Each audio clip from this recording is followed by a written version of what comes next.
Hello welcome to good stocks. നമ്മൾ discuss ചെയ്യാൻ പോകുന്നത് നെസ്ലിൻ നായകനായ പ്രേമലു സിനിമയുടെ നെസ്ലിൻ, മമിത ബൈജു പ്രധാന വേഷങ്ങളിലെത്തിയ പ്രേമലു സിനിമയുടെ 3 ദിവസത്തെ കളക്ഷൻ റിപ്പോർട്ടാണ് നമ്മളൊന്ന് ഡിസ്കസ് ചെയ്യാൻ പോകുന്നത്. ചിത്രം ഓപ്പണിംഗ് ഡേ റിലീസായ ദിവസം ചിത്രം നേടിയിരിക്കുന്നത് വെറും 95 ലക്ഷം രൂപയാണ്. 1 കോടിക്ക് അടുത്ത് മാത്രമാണ് ചിത്രം നേടിയിരിക്കുന്നത്. രണ്ടാം ദിവസം ചിത്രം നേടിയിരിക്കുന്നത് 2.05 കോടിയുടെ രൂപയാണ്. മൂന്നാം ദിവസം ചിത്രം നേടിയിരിക്കുന്നത് 2.82 കോടിയുടെ രൂപയാണ്. ടോട്ടൽ 3 ദിവസം കൊണ്ട് ഗ്രോസ് കളക്ഷൻ ചിത്രം കേരള ഗ്രോസ് കളക്ഷൻ ചിത്രം നേടിയിരിക്കുന്നത് 5.82 കോടിയുടെ രൂപയാണ്, ഏകദേശം 6 കോടിക്കടുത്ത്.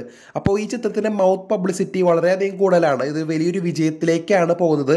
ഇന്നലെ ഞായറാഴ്ചയായിരുന്നു. അപ്പോൾ വലിയൊരു നമ്പർ തന്നെ നമുക്ക് കളക്ഷൻ തന്നെ വലിയൊരു നമ്പർ തന്നെ നമുക്ക് പ്രതീക്ഷിക്കാനായിട്ട് സാധിക്കും.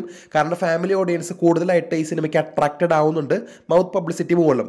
അപ്പോൾ പിന്നെ അതുപോലെ തന്നെ യൂത്തിൻ്റെ ഇടയിലായാലും വളരെയധികം ഇമ്പാക്റ്റാണ് ഈ ചിത്രം ഉണ്ടാക്കിയിരിക്കുന്നത്.